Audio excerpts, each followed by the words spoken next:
It's not just Friday night. It is the 5th of May, the one time that I can use maybe one of the 6 Spanish words I know, Cinco de Mayo. I've got a little bit of the gold stuff my buddy Jose Cuerva made. So tasty. This is one of my con helpers. I like to have coffee on my right hand, a little tequila on the left.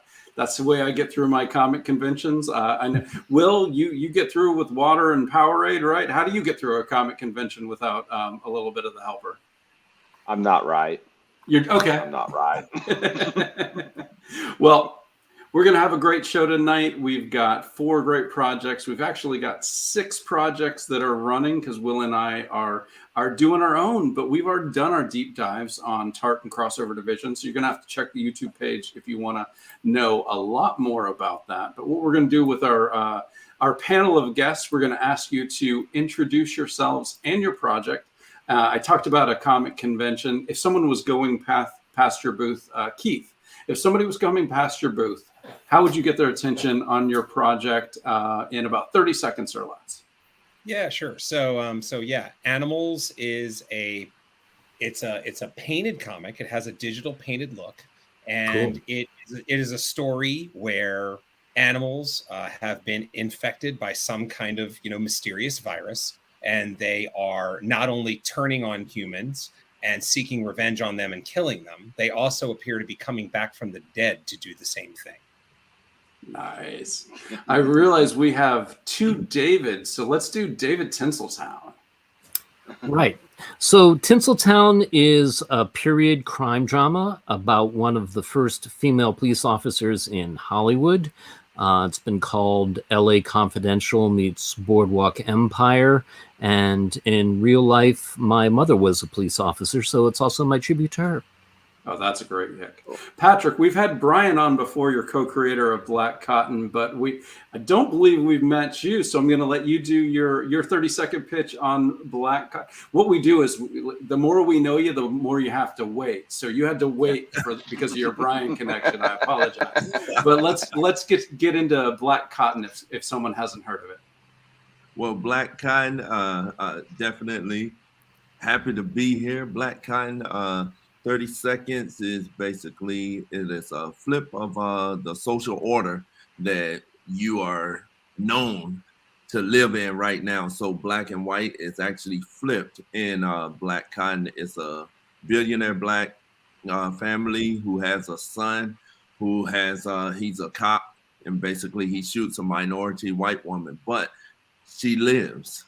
So you have 3 elements going on in one comic book. You got how will the Cottons handle this situation? How will the Nightingales, which is Elizabeth's family, how will they handle it? And then the 3rd element is society. How is society gonna have it?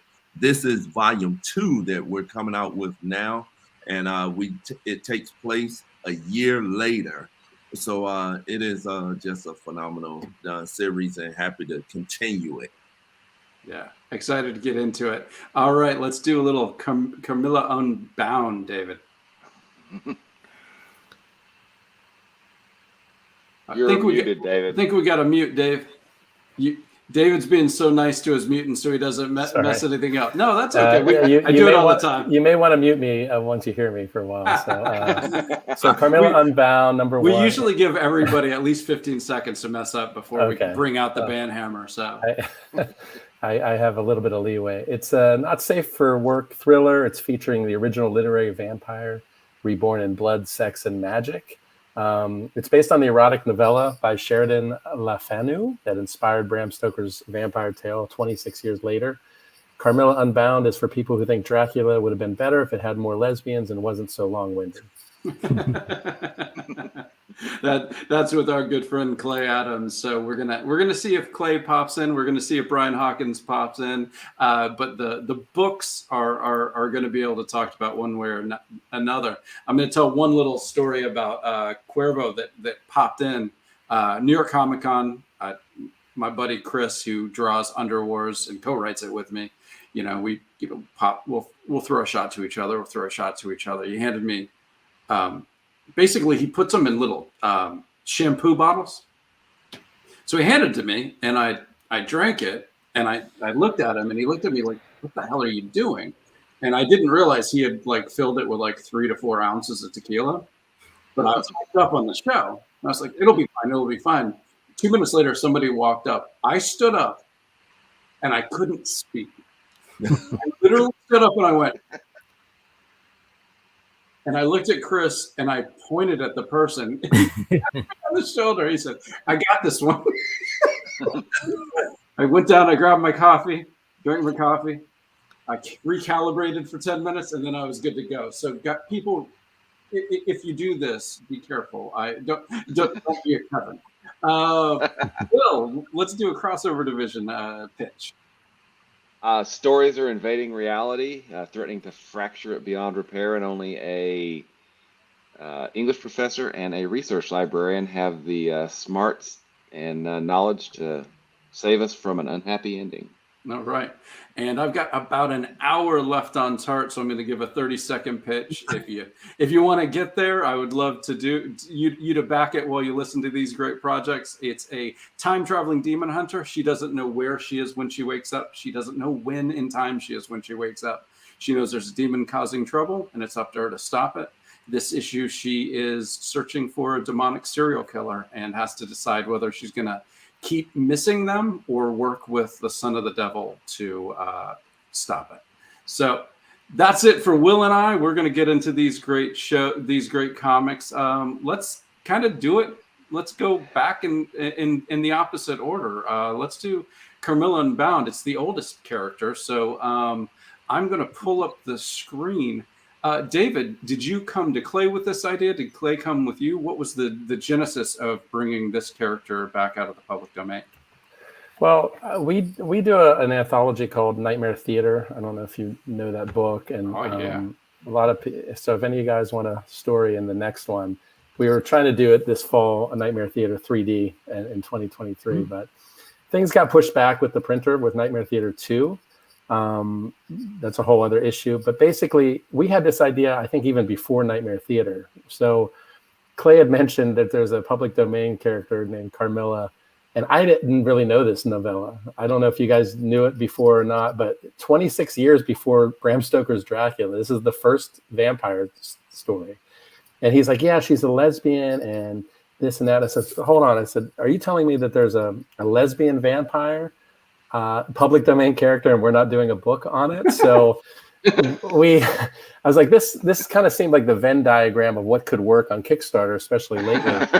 So but it has a literary backstory that's actually pretty concrete and actually has some pedigree. So one of the things I liked about, I know I'm jumping around here a little bit, but if you remember True Blood when it first came out, it was kind of a cool take on like vampires, and I think the first couple seasons were pretty good. I lost track along the way, but the thing that I liked the most about it, and same with maybe Interview of the Vampire and some of these other stories, is that living forever kind of sucks. And just jumping in, like with True Blood, I remember seeing them in the 20s, like little flashbacks of like they seemed exhausted by the time that they were still around. And with Carmilla, I thought it would be really cool. We could do a book where you just jump in on a certain year of hers. And this first book is 1973, and it finds her as part of a band. It's kind of like a precursor to Led Zeppelin. I think it's called Vamp Helsing. And she's kind of hiding in plain sight as part of the stage act. And that kind of explains the outfit that she has. And Clay was like, this outfit's a little nuts. I was like, well, you have to do something that is identifiable, a little bit like Vampirella.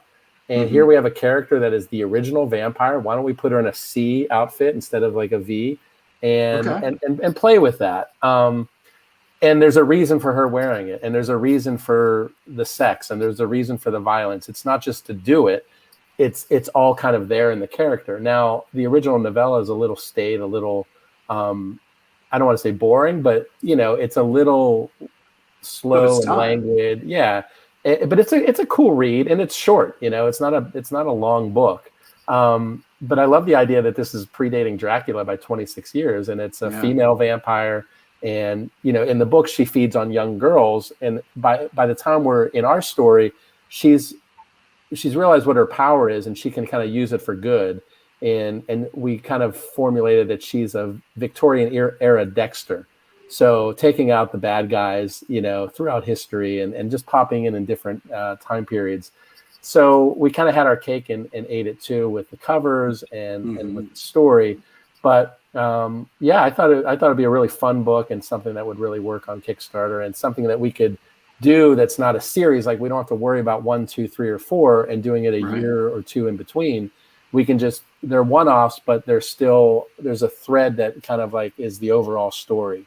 But you could pop back to 1956 if you wanted to. Right. The next up one to 88 or like a pirate story or something. Like you can just jump in with the character, and even though it's not a series, it's something that you can collect, and it's the same character throughout the different times. Dude, a quick question for you. I'm sorry, go ahead. Oh, I was just going to say that I think that's such a cool idea. I'm a huge Bram Stoker Dracula fan, and I'm aware of this. So I think you nailed it. You know what I mean? Like it's such a cool idea.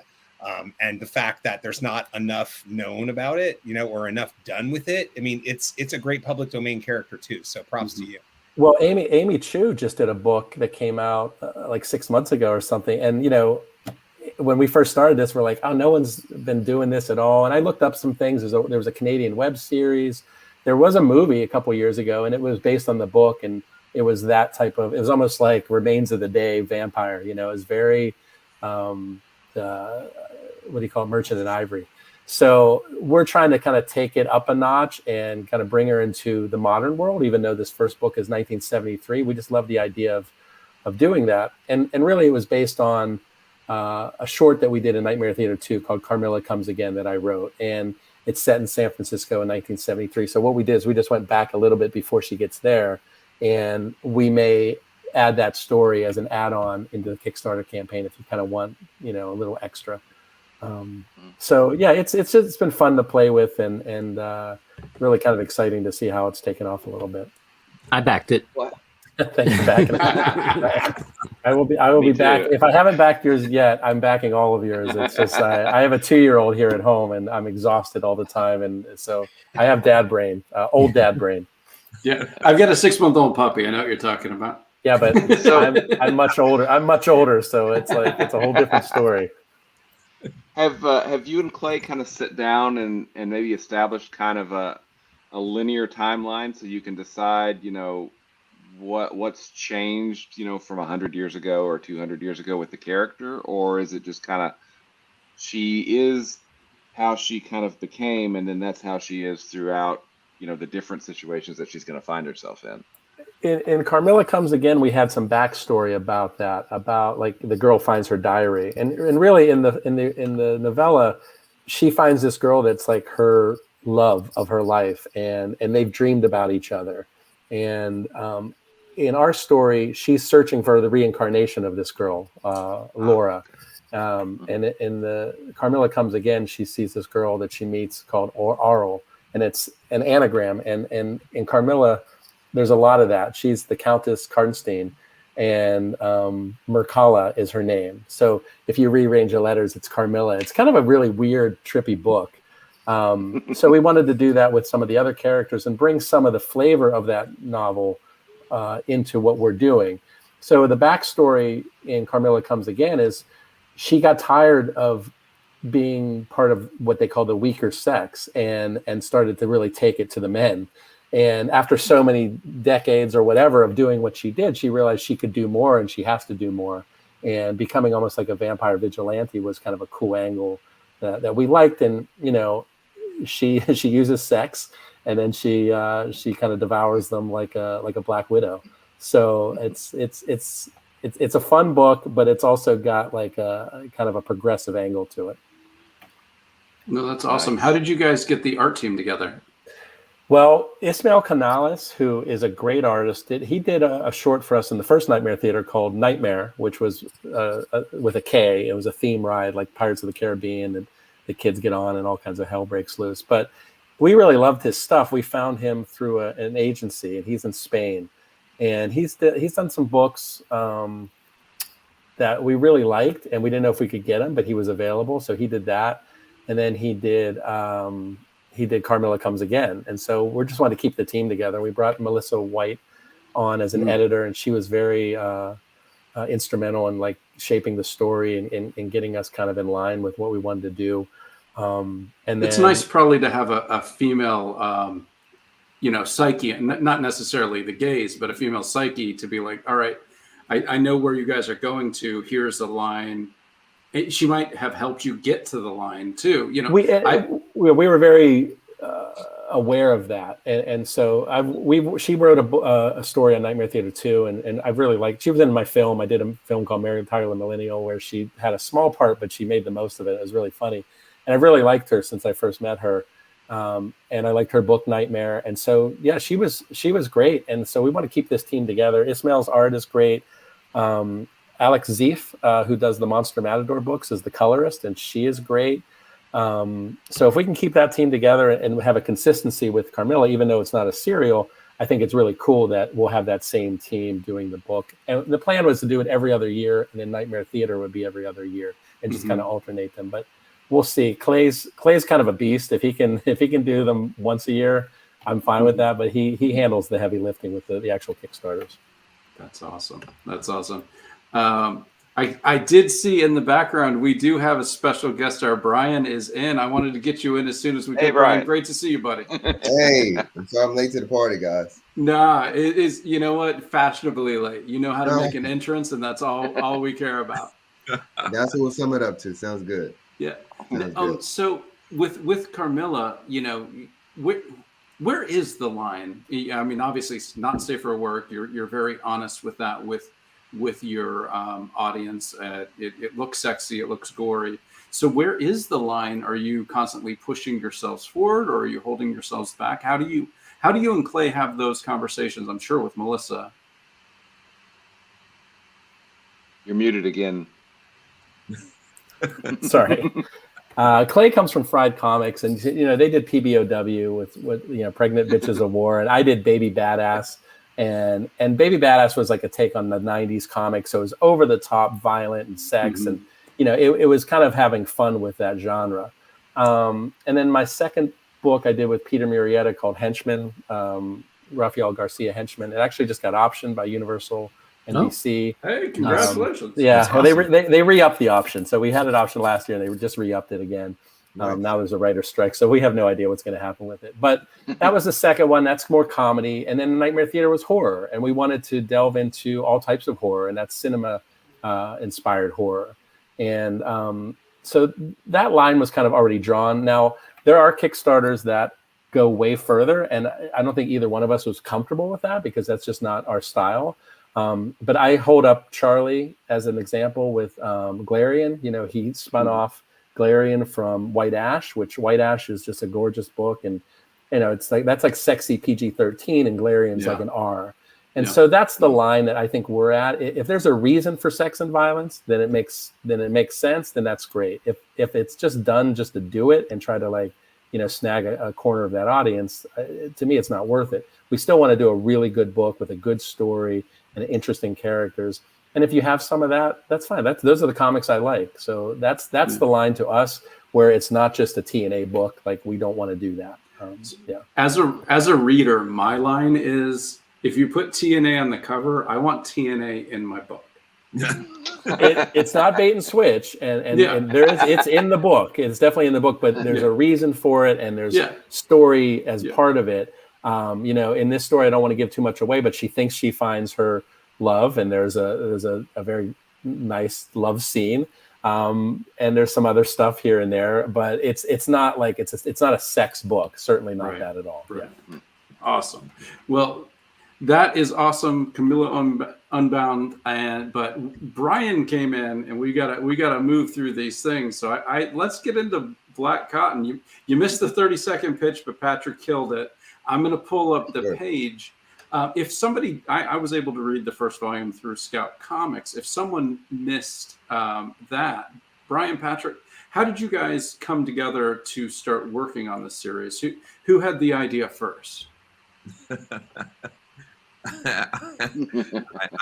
I had the idea first. To be honest, real quick story. So me and Brian, we have a mutual friend named Luke Wright, and me and Luke Wright had just come out from speaking in a prison, and I said, "Hey, I got this ideal that I want to do as a comic book. Now, I've been a comic book collector all my life, but I had never done a comic book before." And he knew Brian. So we met up January, what was it? 2020. 2020. Yeah, 2020. January 2020, we met for lunch and we started talking. And Brian, as soon as I told him, I said, in this world, the cotton is black. He was like, "What? Black cotton? That's it. That's it right there." And we went from lunch to my house, started, breaking down black cotton right then and there. And then COVID hit, and it just gave That us. was your fault. That's what happened. I mean, no offense, guys. If I knew that, I wouldn't have brought you on. That's caused a lot of trouble. Yeah. I was sitting at home and I said, me and Brian need more time. What can I do? All right. Well, if we got a comic series out of it, I'll take it. The balance of powers. Yeah. So that's how it started, and I always say it. I give Brian much love because he is truly, he's a mentor and a friend, and I'm ecstatic that me and him, we've been since that day we've been close, and Black Cotton is phenomenal, just a phenomenal piece of work. Yeah. Your artist is so unique, but once you get into the tone and feel of the story, it absolutely works. How did you find them, and were you looking for that style, or did you run into the artist and feel like they worked for what you were putting together? So this is kind of twofold. So the Black Cotton team have like two primary artists. The first is the interior artist, which is Marco Perugini, and I've known Marco for years. We've worked on several books before Black Cotton, and I just always have loved his style. And so when it came time, we had written the story out and etc. We were thinking about artists. I'm like, "What do you think about Marco?" And so I showed Pat some of Marco's work, and he was like, "Yeah, let's do it." I hit Marco up. We pitched the story to him, and he was like, "Yes, let's go for it." So that's how Marco, how he became the series artist. And Patrick with Marcelo, I'll let you tell that. Yeah. So one day I was, you know how all of us, we're creators and we're constantly looking at other people's stuff. So one day I came across Marcelo Santana, who's out of Brazil, and Marco's in Italy. That's one thing we love about the Black Cotton team. We're truly international, just all over the place. Yeah. And I reached out to him, and we just started talking. We clicked from the beginning, and he was just a hungry, freaking incredible artist. Yeah. And so Marcelo has done most of the Black Cotton covers, and he's just freaking phenomenal. And in volume 2, he's also the colorist. So we got Marco, who is still the illustrator, but Marcelo Santana, he's the colorist. And then he's also the illustrator and colorist for the first project that's gonna come out from me and Brian. BCU presents Remember. So Okay. That was just right past that. In partnership with Geek Collective. Yep. we might know a guy over there, little Joey Galvez. Gives us a place to hang out on Friday nights. Yeah, for sure. Shout out, Joey. No, your covers are iconic. That's one thing I noticed because I'd met Brian. Brian, I think we met like maybe 3 months before Black Cotton #1 came out, and Exactly. On Twitter, like probably 3 weeks after we met, you put the first cover up, and I was like, oh, that's gonna do well. Thank you for that. Thank you for that. Yeah. Again, we've been fortunate, with the concepts for the covers, and when we talk to Marco and we talk to Marcelo, it's like we're all vibing, and they just like they make magic happen. It's in our minds, and we start talking, and all of a sudden they bring it to life. That's one of the greatest things about the comic book creation. The whole process is just how things come to life, and it's so collaborative. So we've been very fortunate to be very collaborative with everything with Black Cotton. So and on this Kickstarter, the beauty is we actually highlight, for instance, Marco did the first cover, the main cover for volume 2 on Black Cotton, white on white crime. We it's a thought-provoking comic book, so we definitely stay on that same path. It's sort of funny because in Black Cotton, the first one, we did a lot of our hit you in the face with, it's either inside the comic book or with certain words or pictures that we did inside the comic book or on the cover. Like on cover number 2, we had actually a riot. You had Jalissa and Elijah looking at a television, a riot's going, and one of the individuals is holding up a sign that says "White Lives Matter." Yeah. So automatically you had to think about and actually have that discussion right there about what you saw. Well, this time we put it in the title, so everybody who's reading the title, White on White Crime, they're like, "What the hell?" And we've already gotten like one person on Twitter like, "I'm not touching that with a 10-foot pole." Okay, that's cool. I mean, there's something to telling people what they're going to get, so that you can push people away from it who are going to hate it anyway, or I'm thinking of this with the not safe for work stuff, and that's why I was saying, if you have TNA in the cover, I want it in the book. Also, if you have TA in the book, I want it on the cover. And if you're gonna have these discussions, right, put it out there. Go for it, right? If someone is too afraid to engage in your ideas, then just let them stay in their bubble and put a book out for people who are willing to either agree with you, engage with your ideas, whatever it is. I personally, I'm pretty darn white guy. I didn't find anything in the book that was anything other than exploratory and thought-provoking. And that's that. I'm glad you said that, because there are several people who they just judge straight from first glance.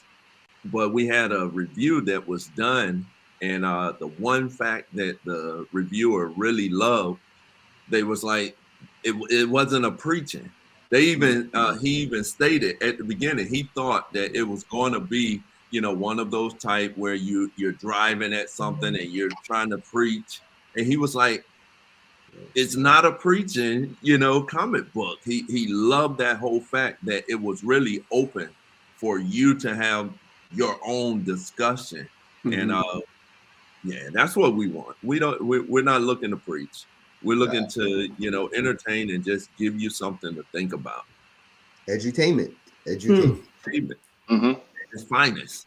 Yeah, but definitely while we're on here, hey, I've been backing all y'all stuff, so because that's some great projects out there. I was like, why in the hell they tell me this before? That's what this is for, right?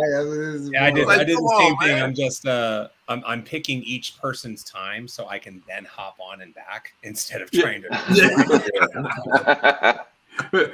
Will and I used to invite like 8 people on every week, and then we looked at our credit card and we're like, no, 4 at the most. We can't afford to have everybody we want to talk to. All right. So this is volume 2 coming out in Kickstarter first. Will this have a comic shop launch as volume 2 did? Is that up in the air? What's in the future for Black Cotton volume 2? Go ahead, Brian. We are still planning to release with Scout at a later date. And it's very interesting because real quick, like Black Cotton Volume 1 originally was going to, like, we were just planning to release it, through Kickstarter. It was going to be an independent comic. And the interesting thing was, through, specific connections, et cetera, Scout picked it up, which, we're very fortunate that Scout did. And, this kind of book, very much like the Black series, that's with Black Mask, and see Pat Shan, Black Mask, shout out Pat Shan, right? The idea was like, Black Mask took on Black when no other publisher would. We kind of feel that way with Scout, where you're like, Scout took on Black Cotton, and that's not a title that normally a publisher would take on. So, we're very appreciative to Scout for that. So since we had that experience, wait, by the way, you speak his name. He's like Beetlejuice. There you go. Yeah! There he is. For sure. Congratulations. Oh, wait. Congratulations to you, Kevin. Excellent Kickstarter. Oh my goodness. Yeah. And congrats to Pat Shane. He just got done with his as well. It just ended, I believe. So but yeah, so we wanted to double back and kind of like, well, come full circle, and we wanted to explore the independent route, of putting out on our own, and then transitioning into stores. So we wanted to offer Kickstarter backers and readers that audience, even create hopefully a new audience for this volume 2, which honestly could stand on its own. But that's the great thing. Volume 2 can stand on its own, but if you've read Volume 1, then you get that extra sauce, and I personally believe it's 2 different audiences. You've got your Kickstarter readers, and you've got your Wednesday warriors, and there's I don't personally believe you're cutting one off for the other. It's just offering it to multiple people, and I think I know Tinseltown was Alterna, correct? Yeah, the single issues were put out and still being put out by Alterna. So yeah, you feel the same way, which is a nice transition. We'll pop into Tinseltown. So how did you get into? Did you ever kickstart any of this before, or did it come out with Alterna as single issues first? So what I did is I did the first Tinseltown as a full-length graphic novel, but it was plotted out in such a way that it could be easily divided into a 5-issue miniseries. And I submitted it to Alterna, and they were originally going to publish it as a graphic novel. And then that was right when they went to start doing floppies, and they actually had newsstand distribution for a little while, which was really cool because nobody else had that. So they ended up breaking it up and putting out. If you're not familiar with Alterna, it's kind of cool. They do the books on newsprint, so they kind of look and feel and smell like comics used to in the 70s and 80s. And that allows them to keep the price point pretty low. I think they just raised it to $2.25 now. Oh, the greedy bastards. Yeah. But so Tinseltown, like I said, it's a period crime drama about one of the first female police officers in Hollywood. So it's set in 1915 in the first volume, 1916 in the second volume, Losing the Light. And both volumes are available through the Kickstarter, and both volumes are director's cuts. So the artist is Henry Ponciano. He's a Filipino artist. We've been working together for about 10 years now. This is actually our 5th project. We started out doing a series of graphic novels called The Children's Vampire Hunting Brigade, which are also available on the Kickstarter. And Henry was great 10 years ago, and he just keeps getting better and better with every panel that he does. The thing that inspired it was I was reading about Universal Studios around 1915, and in some ways they were a proto-feminist organization in that they were kind of a semi-autonomously run city that had a female mayor, female police chief, and female police officers.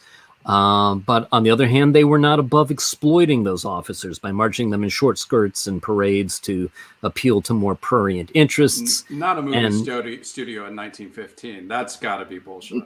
Yeah. Well, it's, I thought that was an interesting dichotomy. And actually, in doing research for Losing the Light, I found out they're not the only movie studio from that era that had female police officers. D.W. Griffith's studio did too. They all kind of functioned as a cross between lot security guards and people that were there to amuse and assist the tourists. And, they were making so many movies back then in the silent era that you would have casts of extras coming on the lot, and they might disappear and get up to some hanky-panky in some of the office corridors. So, they were also kind of like school marms, keeping a watch out for that kind of thing. But the thing about Losing the Light is the first volume is kind of the origin story of Abigail Moore. She's the daughter of a fallen police officer who applies to be a member of the LAPD. They do have a few officers at the time, but she's rejected by them, and she responds to an ad for an audition to be a police officer at Utopia Studios. So she kind of starts off, she's not a real police officer. By the end of the book, she uncovers a plot to murder the head of the studio. And, so she deals with some real crimes and some real jeopardy. And the second graphic novel, Losing the Light, picks up from there. The studio's kind of in trouble. There's a combination of accidents that are happening around the various sets with mysterious origin. One of their big stars is caught up in a sex scandal that results in some protests and people wanting to ban her films. And along comes a German director during World War I who just emigrated into the States. And he says, I've got a plan to save Utopia. It's not going to cost you any money. We'll avoid any problems, accidents, because we're going to shoot it down in Mexico, and we'll put it out through Utopia. And it seems too good to be true. Abigail Moore goes down to Mexico to babysit the production, and pretty much all hell breaks loose, and nothing is quite what it seems. So that's the general plot outline of the second one without saying too much. Yeah, no, absolutely. And how much of this is sort of, ripped from the headlines, and how much is it just researching the atmosphere and just finding stories within your research? Yeah, so I took things from history. Universal Studios back in the day, they actually had several openings because nobody really cared. It was kind of like a free party, and everybody, the reporters and the tourists were always down to have another free party. And at one of those openings, they were doing an aerial demonstration, and one of the planes crashed during the demonstration. So I incorporated that little bit of history into the first one. In this one, I started researching espionage in the United States and the history of it, and spies. And there's a really interesting book called Dark Invasion, which traces, there were a bunch of acts of terrorism on the East Coast while World War I was going on, before the United States got involved. And the government kind of covered it up as much as possible. The reason being, they were assisting their European allies, and they didn't want to be forced into the war because all the companies that were assisting them were making a lot of money.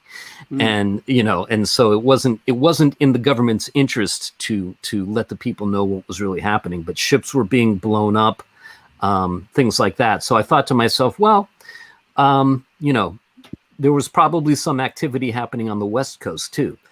and that was sort of the germ of the story for the second volume. Nice. Oh, that's awesome. Yeah. There's a lot going into that. That's cool. Oh, thanks, man. Yeah. Do you Yeah. have multiple volumes coming, or like, could you just keep telling these stories, or? Yeah, I think I'd like to do a third volume. I have a general outline of the plot in my mind. I should mention too, these are director's cuts, so there's additional pages of story in both volume 1 and volume 2 that weren't in the alternative miniseries. I kind of get to expand and decompress the story a little bit, and there's also additional unreleased pinups. And for volume 2, I just found out recently that Tony Isabella, the creator of Black Lightning, is going to write the introduction for it because he's a fan of the series. So I'm excited for that. Yeah, that's David. that's Do you struggle with having too much research sometimes? There's the old adages about like don't get seduced by research, and your stuff's like super. It sounds very well researched. I imagine you might have to like kind of stop researching already and start writing, or like, do you struggle with that kind of stuff, or is it easy for you? I did a whole lot more research for volume 2 than I did for volume 1, like everything from going on some of the historic Hollywood walking tours, where you say like, oh, this is the building that Raymond Chandler wrote some of his hard-boiled detective fiction from, looking out on Hollywood and Vine, that kind of thing. But no, I think I know when to quit because I know the story I'm wanting to tell, and so if there's something that doesn't reinforce that story, I'm free to disregard it. No, I think that's a great question that I'd like to bring Patrick and Brian back in with Black Cotton. That you've created 200 years of alternative history, basically. So did you go back and do your own research to try to make this mirror image, or was it kind of like, no, we can figure out this family now and tell your story? What was your research for Black Cotton?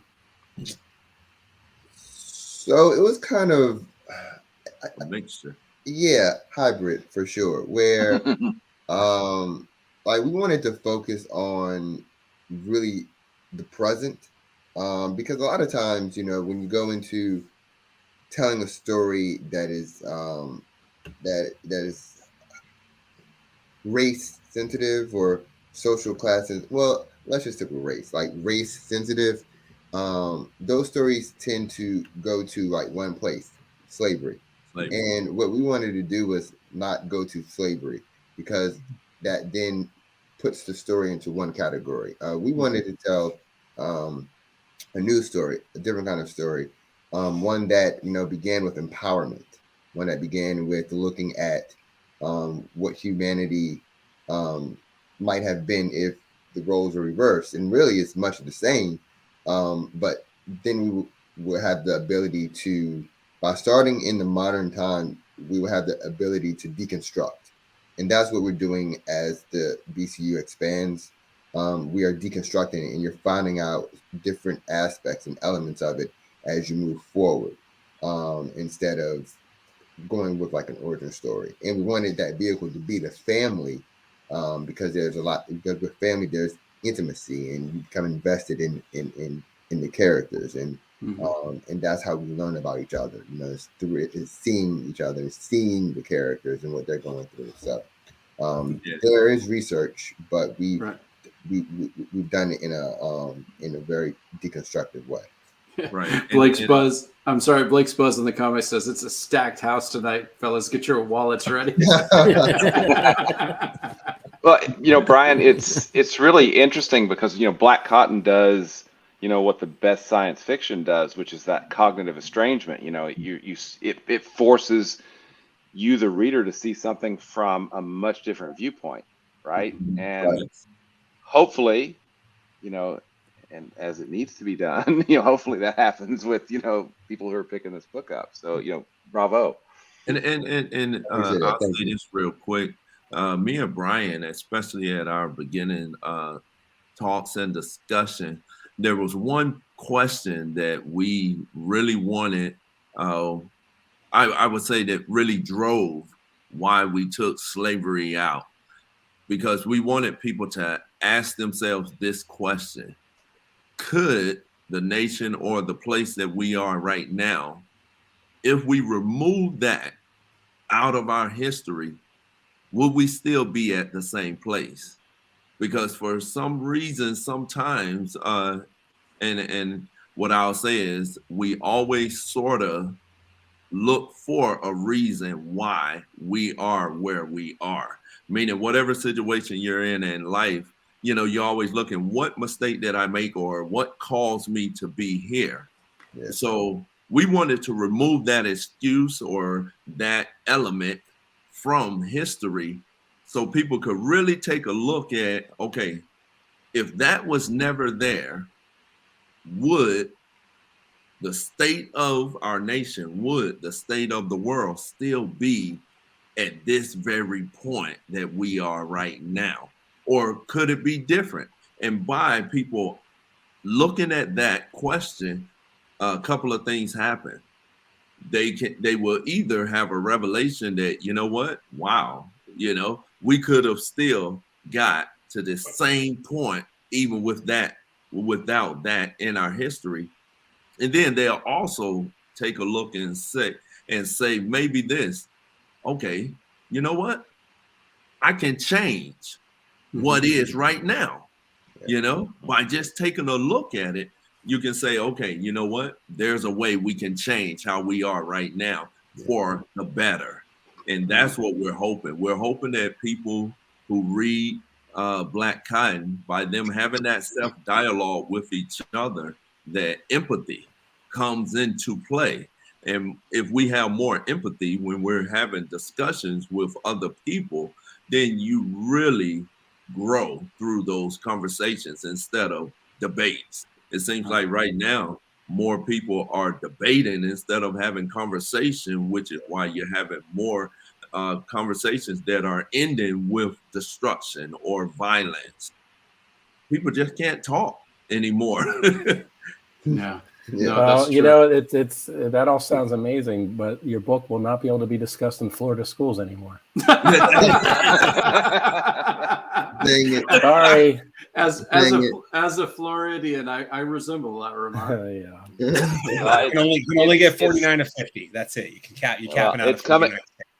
It's coming to Arkansas too, because we hired your director of education when done messing that up, because Oh man. freaking Arkansas. All right, we try to keep this positive, and I'll go negative real quick if we get far into that. Speaking of positive, in the comments, E. Burenson, I believe, says the best thing all of these creatives have: different genres for their books, something for everything. It's a nice eclectic group of books, which is really a lot of fun. But David, one thing Patrick said, empathy, and I was thinking, you were talking about how your mother was a police officer, and how this was a bit of your, in honor of her, and so that empathy of knowing a woman who did this job. How did that inform how you approached this project?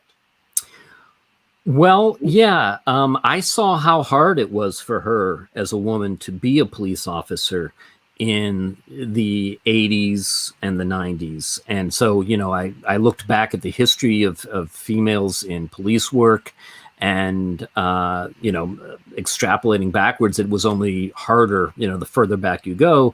Women kind of became involved in the police force because even back around 1915, you had teenage female runaways, prostitutes, drug addicts, and the male police officers did not feel comfortable doing strip searches of them, obviously. And so that's kind of how, they started hiring the first female officers.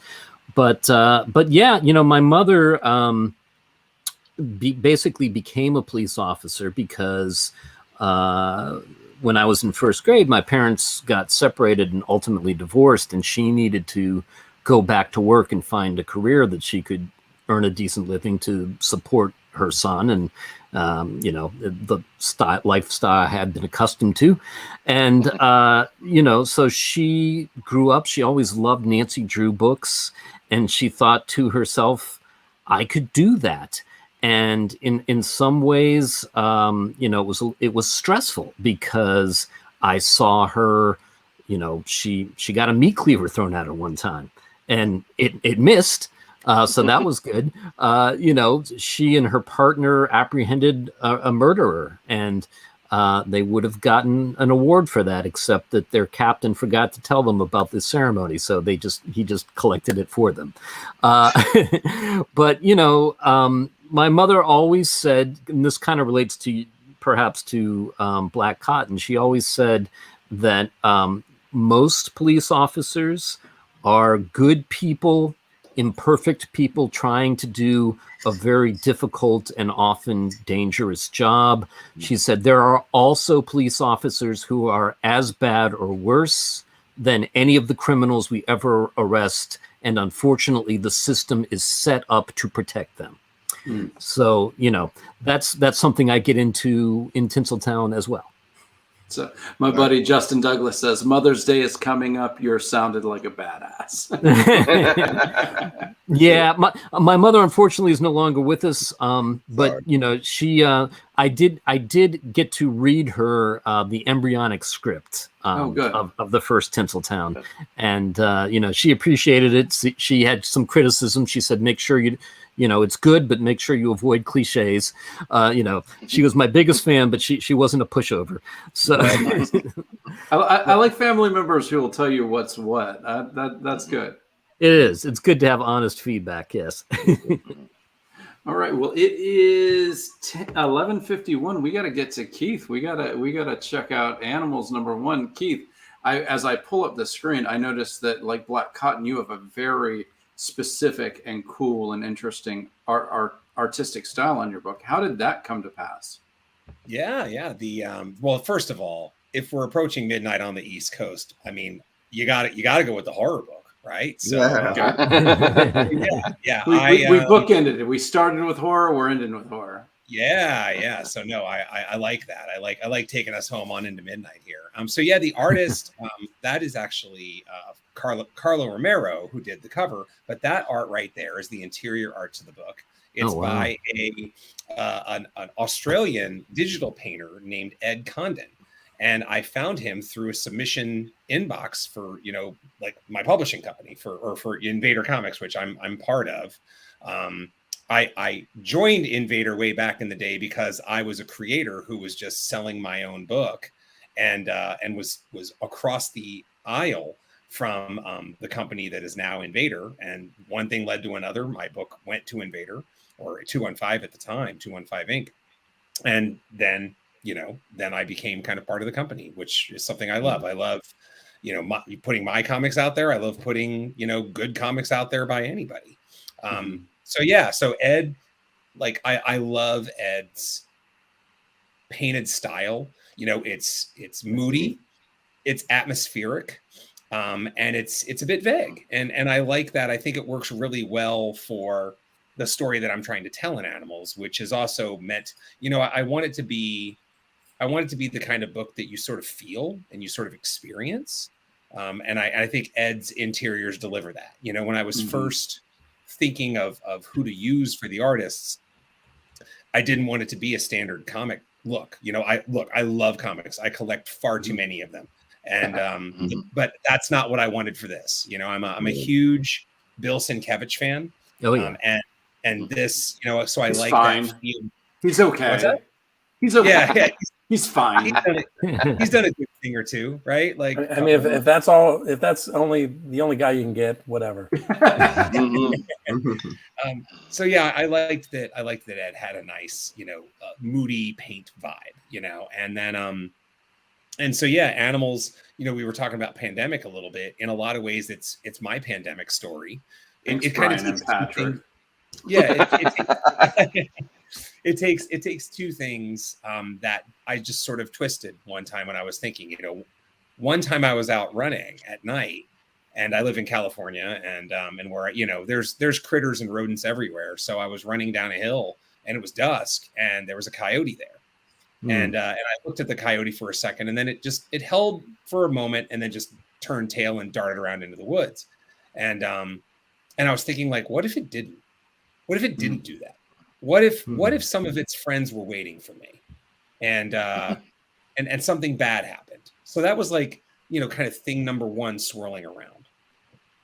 And then thing number two was the pandemic. And I was like, okay, I remember reading during like the initial stuff of COVID that like your dog can't get it, and I thought like your dog can't get it, but it can transmit it. I think that was the fact about it. And I'm like, okay, so, plenty of people have written COVID stories, and my COVID story was like, well, what if we had one that was only the animals?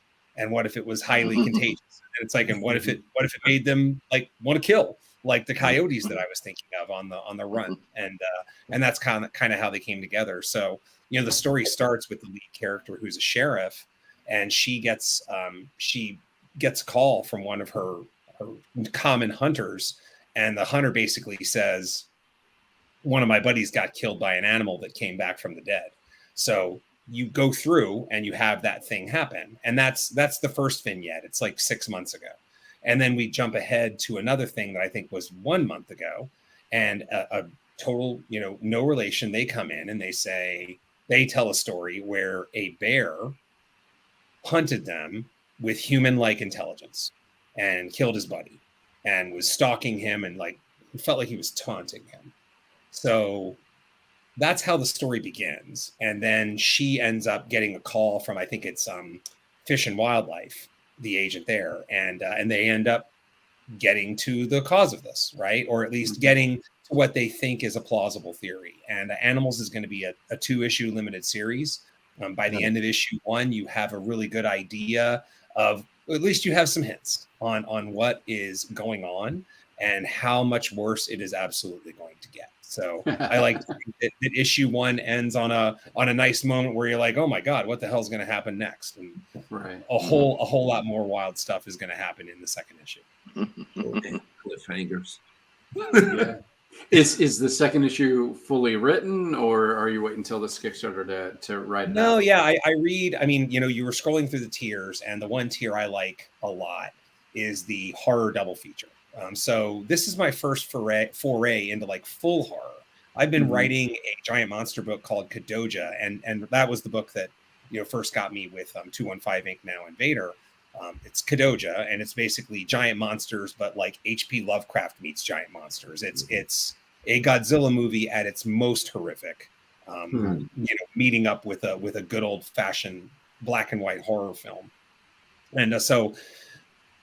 I have a couple books that are coming out, that I sort of have in parallel. I'm wrapping up Kadoja. It's going to go 18 issues, and I'm basically writing. I'm getting art back. I've written the 17th, and that's been a long journey, a 10-year journey. And then I had another. Congratulations, that's amazing. Oh, yeah, thank you, man. Yeah. Cool. I think we all have this. We all have this vision of a series that runs long. And look, I have a ways to go there, but something I think about sometimes is the omnibus, right? Like the big old foam book that's going to have everything there. And I'm excited for that, because I'm going to be able to pick it up and just be like, oh my God, look at this journey. Look at all these artists that I've worked with. Because, working in the indie waters means that artists may move on to another thing. They may not have time for the project, etc. Well, so and if you do go ahead. If you do have that omnibus, you could use it to fend off one of the animals, right? Also serves great to like straighten out my back, when you need to put a brick under your back or something. The cute coyote, maybe. I'm not sure the bear. Yeah, that's true. That's true. So yeah, I have the idea for what Animals 2 is, but I haven't written it yet, and that's because I'm sort of spinning 3 basketballs at the same time, right? I'm going from Kadoja to 3 Protectors to Animals and back, and of course hiring an artist every time. So, we all know that being an indie comic person means you bathe in millions of dollars. But I'm going to go ahead and just take it easy and work through one book at a time, despite the countless millions that indie comics are paying. Yeah, we have a really good comment. When Pat is jokes 70% of the time, and 30% of the time he drops nuggets. So when he drops nuggets, we got to make sure and put them in. His comment is good. We need more creators striving for long-running series, despite the direct market struggles. Dictating the opposite to publishers. And I think that's what's so cool about you saying you're writing 17 of an 18-issue series. that really is incredible that you've is. been at it this long, you're still doing it, and you're about to, put a bow on it. That's Yeah. really exciting to me. It is. Yeah, I mean, Well, it's. Go ahead. Yeah, go ahead. No, go ahead. Well, I was just gonna. I mean, it's exciting to me. Yeah. I think because and now I'm, I had always planned on Kadoja going 4 arcs, so a mega arc that's 4 trade paperbacks. Mm-hmm. And now that I'm here, now that I've written the second to last issue, and I'm going to sit down within the next 3 months to write the last issue, I can sort of see that light at the end of the tunnel. And books like Animals are the result of that. It's like, wow, I have free time. I can write something else, or I can tell some of these other stories, because I've gotten way more into horror over the last couple of years. I've actually written a horror novel that I'm shopping around. And, I just saw Brian jump up in his chair when you said horror. Yeah. Well, actually, Brian and Patrick, how we've talked about Kadoja going 18 issues. What do you guys see for Black Cotton? Is that going to be something that's going to go for a decade or 10 more issues, or is some weird in between state? That's an excellent question. I'm gonna start, and then I'm gonna let Brian, finish it off. Here's what I'll say. There's a reason why we chose to, do volume 2 through Kickstarter this time, because we had a big gap between volume 1 and now. And we say, you know what? It's been a long time. Let's get it to the people first, before we run it through the stores. We've had some hardcore Black Cotton fans who have been just pinging us and like, hey, where's volume 2? What the hell? So, so I'm sorry, guys. I was just impatient. I wasn't trying to call names, but what people are gonna see is that we weren't just doing nothing. We've already, volume 2, you see it's coming.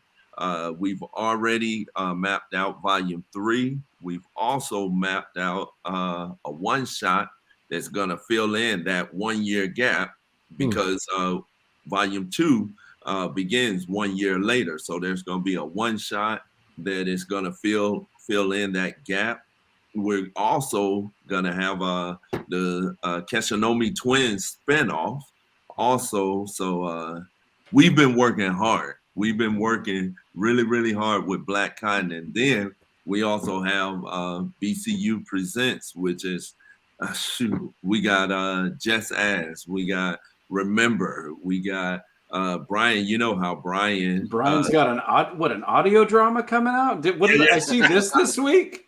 I'm gonna ask 1 second. I'm not gonna ask you to say anything that you can't say, but you have an audio drama coming out. So I work with this company called Headphone, and they're based out of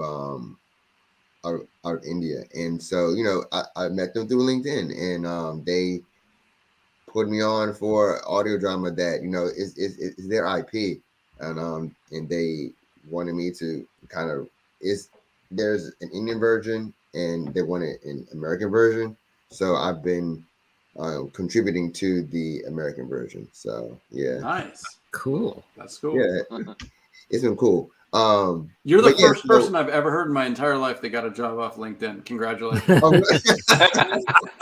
LinkedIn has been really great for me, actually. No, I'm sure it's actually good for people, and I'm sure it's actually good, but like it didn't feel like it from the outside.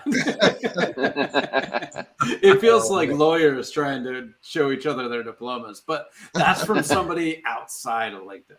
I got you. I understand. So yeah, but the number that we're going to put on it is like The Walking Dead went 193, so we're going for 194, I guess. Nice. Cool. Also, guys, BCU sounds really cool. Thank you. Black Cotton Universe. Thank you very much. Cool. Keith, one question for you. Sure. You've talked about coming to the end of this 18 issues, and I'm very curious as to kind of what that feels like, because my crossover division is set to be 20 issues, five Mhm. five acts basically, kind of a 5 act, Yeah, with 5 arcs. I get it. And Are you just saying that to try to conjure up Clay Adams like we conjured up Pat Shand in the comments? Yeah, Five trying act to. structure. I've never met anybody that talks about the 5 act structure more than Clay Adams. I don't think he knows what it is. I think he just knows No, it sounds it's a cool. cool term. It's a cool term, man. But you talk about, we all know how making indie comics is like pushing a boulder up a hill with a noodle, right? It's almost impossible, but you're there. How much did that change from the outset to the end? I mean, is it what you envisioned at the end? That's a good question. I mean, it's not. It's not Uh, just like, I think, not to get too meta, but like, I don't know if life is what you envision at the end, or not necessarily the end, but like today, right? Like every Mhm. single one of us talking, listening, wherever, we're as old as we're ever going to be right now, right? And then Yeah. tomorrow, and that means we're as wise as we're ever going to be right now, except tomorrow we're going to be a little bit wiser, right? And We like, hope.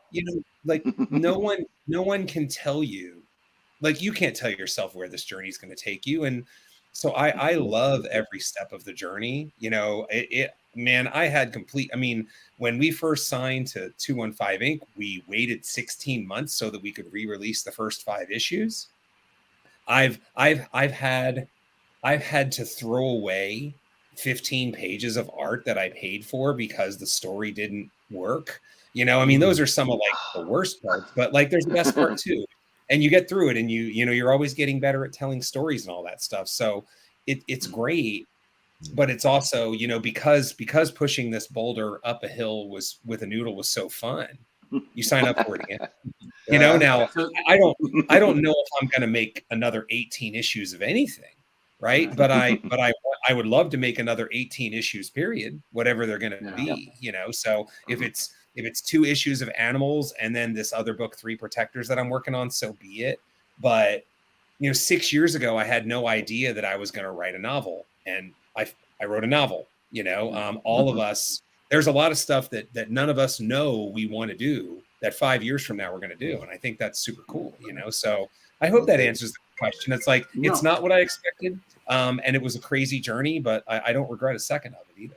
No, but that kind of brings back to, like, I was thinking about the beginning of the pandemic that Patrick and Brian caused. I had the opportunity. To. You didn't have to take the world with you. Yeah. I had the opportunity to do a writing workshop, Zoom with, some guy named Mark Wade. And so I'm like, hell yeah. This guy's written more comic books than I've read. I need to hear what he has to say. And he was talking about outlines. And, what you just said really reminded me about what he said, which is a huge compliment to you, Keith. He said, outlines are great. But when the story takes you away from the outline, go with the story and forget your outline. He said, because if the story takes you away from the outline, that's where it should go. If you fight the story for the outline, you're going to ruin your story. And I thought that was like, when I'm hearing you say what you did, it reminded me of that. And it just reminded me of like, let the story, let the characters tell you what they want to do and follow it. But I always joke, it always comes back to Neil Gaiman. He has a statement where someone asked him, how can you outline a story and say it surprises you? And his answer was, I don't know. It just always does. And it's, funny. Yeah. It's funny you mentioned Neil Gaiman too, because before I took classes on story, I've been a Neil Gaiman fan way longer than I've been writing. And, and I remember describing Neil Gaiman stories to someone as that, like the best thing about Neil Gaiman stories is they sort of follow arcs, but they don't follow the arc you think. You know, you sort of go like Mhm. this, and then you'd think that the arc does this, as all arcs do. Act 1, Act 2, Act 3, right? But like Neil Yeah. Gaiman sort of go like this, and then they go like, oh, look at that. And then they loop around, and then they end up like way over here. And you're like, yeah, that all really worked, you know? And so it's pretty cool that, you know, you mentioning Neil Gaiman kind of brings it back to what I remember talking about the way stories can work, you know, a long time ago, right? Yeah, I think he's going to make it. I think he's going to. Maybe. I think he's going to. Him and Mark Waid. I think they're going to make it in this. They have some potential. You know, it is interesting, guys. My next book is going to be about a guy pushing a boulder up a hill with a noodle. I want to dramatize that. Outline. No. All right. Well, guys, I think I've had a blast. I'll keep talking if you want to, but I've held anybody in the East Coast to 12:15. Now, we did promise that we were going to count down the end of the TART campaign. So what I'm going to do is I'm going to pull it up. I'm going to share that screen. I think it's done on the East And what we're going to do is 1. It's over. 0. We paid. Congratulations. Yeah, I'm super happy. I'm super happy. 419 backers. Wow. I believe that comes out to our 4th highest number ever. Nice. Nice. Huge. TART 14 was 412 backers, and we got 419 for or TART 14 was 412, and Yeah. a direct market book. If issue 15 is beating issue 14, would probably be on the cover of Rolling Stone. So that's one of the amazing things about Kickstarter is your backers come back for you. And that's, the lovely thing about it. I'm super happy. I'm super proud of the campaign, super proud of the book. But you know what? The conversation was too cool for me to cut it off to watch a little bit of internet fireworks. I can go on YouTube and watch some fireworks. Which, if you ever want to watch fireworks, what you need to do, and I think it's San Diego. Oh yes, Google fireworks all at once. It is the greatest video. It's probably top 10 video of all time. Fireworks all at once.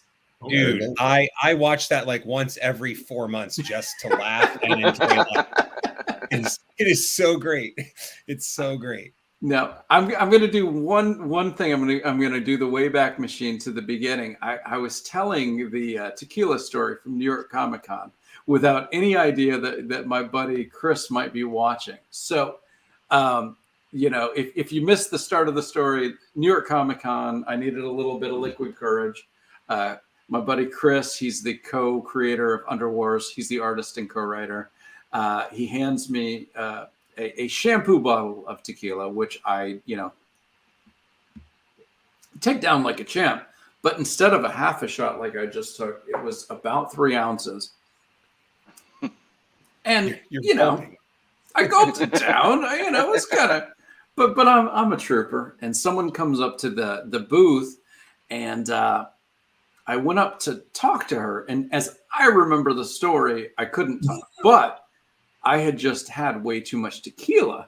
Well, Chris was in the comments, and his answer was, I turned into the exact moment you told the tequila story. The tequila story? And he quotes, my exact quote is, demon traveling time hunter. And then I looked at him with just fear and I was paralyzed, and he took over. So I'm super happy Chris was there to give me exactly what I said. I can't remember exactly because of the reason that I just told you guys. Yeah. And but you got to get through cons any way you can. Gentlemen, I had a blast. In case somebody is watching this live and missed the beginning, missed the 30-second pitches, we're going to go around the horn. I'm done. I don't have to do mine anymore. I can just lay back. Enjoy the fruits of your labor. Yeah, I can. I don't have to worry about this for about 2 days until we start putting this baby together. Brian, you weren't here for the 30-second pitch, so you're going to have to take care of Black Cotton as we head on out. I was hoping I could hear what Patrick said before, so I was hoping he would redo it. I absolutely. I'm going to let you listen to it on YouTube tomorrow when you wake up, and you're just going to have to find out how good you do. All right, got you. Yeah, Hey, this so- time it's like Family Feud. You're in like the ISO booth, and you can't see. Survey says. Got you. So, am I up first? Is that what this Yes, is? sir. you You are. Go. Okay, so Black Cotton is set in an alternate reality where the social order of white and black is reversed. This particular story, Black Cotton, White on White Crime, it's about a year later where Zion Cotton, the main character from Volume 1, he has made detective and he is out to get justice for a slain white teen. However, his sister Kia Cotton, while mother and father is out of the country playing or handling business, she's actually playing with the idea of gentrification, and she is trying to bring in new business to a low-income neighborhood that happens to be the same one that the young white teenager was slain in. So Zion and Kia find themselves on opposite sides. Black Cotton, White on White Crime. Black Nice. Cotton. Black Cotton. Hope I did you justice, P. I hope I did you justice. No, you always do justice. Can we say one thing? You can say whatever you want. We can be here all night. I'm a full. I don't know what these are called. I'm a full in. Well, I'll say that. Go for it. It might just be the three of us because everybody else has to go to bed. But I have energy. We just gotta mention simply because it's time sensitive. We released a Star Wars exclusive secret cover Wednesday, May the 4th, and it's only running on Kickstarter for 4 days. So Sunday, guess what? It goes away. Okay.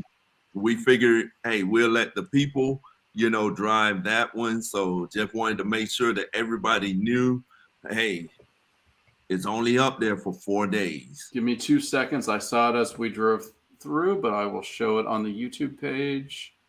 Yeah, you went past it. I did it. It's down below. Yeah, you'll see coming up right there. Up there, you missed it. Yeah, I missed it. There, right there. Oh, it's a double cover. Wow, nice. Yeah. Sweet. Do you have a limit on the number, or is it based on how many backers? Based on how many backers, we're letting the people, drive it. So it's here, and then it's gonna be gone. All right. Very cool. Very cool. Good idea. Cool. I just did this show on Cinco de Mayo so I could drink. That's it. You can tell how I plan. I respect that. All right. So let's see. I'm going to do Tinseltown, David, so that I don't mess it up. A 30-second pitch on Tinseltown. Sure.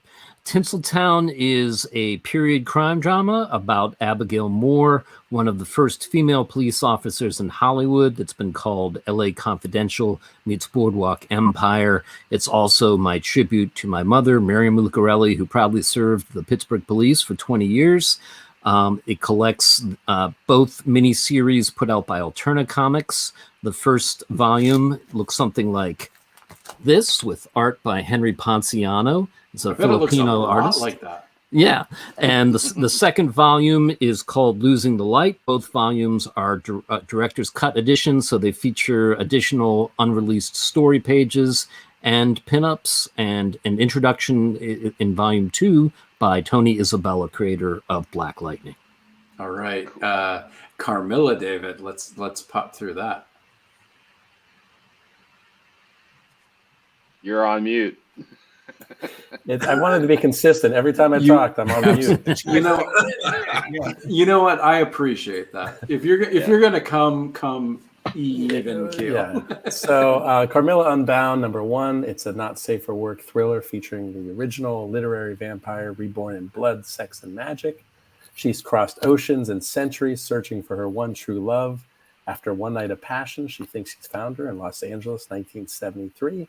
But when the blood starts flowing, Carmilla, legendary creature of the night, isn't the only one feasting. How many more will die before the night is through? Back it and find out. Based on the erotic novella by Sheridan Le Fanu that inspired Bram Stoker's vampire tale 26 years later, Carmilla Unbound is for people who think Dracula would have been much better if it had more lesbians and wasn't so long-winded. Nice. And Keith, I've got one comment after you, so I'm not going to say take us home, but let's hit animals and hit it hard. You got it. So Animals #1, it's the first issue of a 2-issue limited series. Animals have contacted a dangerous, contagious virus, and they want to kill you now. So watch out. Nice. For Animals, you know, it's got a nice painted atmospheric feel to it. And if you not only like animals, but you want to see where, you know, this 10-year comic journey has taken me for the other book I do, then I have a horror double feature tier for the first issue of Animals and the first trade paperback of Kadoja, which is my giant monster horror book that is now about to be on its 17th issue. Nice. And actually, the guy who should take us home is some guy named Will Allred for Crossover Division, because you are putting your volume 1 together. What was your 30-second pitch? Our stories are invading reality and threatening to fracture it beyond repair, and only an English professor and a research librarian have the smarts and knowledge to save us all from an unhappy ending. Nice. And we've got a comment in the chat from my buddy Justin Douglas. And what he says is, and I'm going to move this so I can read it better, the world is hungry for originality. Feel it. Feed it. So what you're doing is you're giving these books to people. And I do want to give a shout out to Justin. This is a guy who, he's from Georgia, very proud of his original state, Peachtree State. He has created a liquor company that makes peach-infused vodka, brandy, possibly a whiskey on the way. Nice. And so he is living what he says. So, you know what? It doesn't have to be a story, but if you can bring something new, different, something that you're passionate about, something that only you can bring to the world, like Justin's, you know, peach-infused brandy and vodka, or Black Cotton, or Animals, or Crossover Division, Tinseltown, Carmilla, you know, whatever you're bringing to the world, just fucking bring it, you know? All right, gentlemen, it was a pleasure. Have a wonderful night. Everybody in the chat, I really appreciate you being in, and we will see you next week. Good night, everybody. Thanks for having me. It was great. Anytime. Thank you.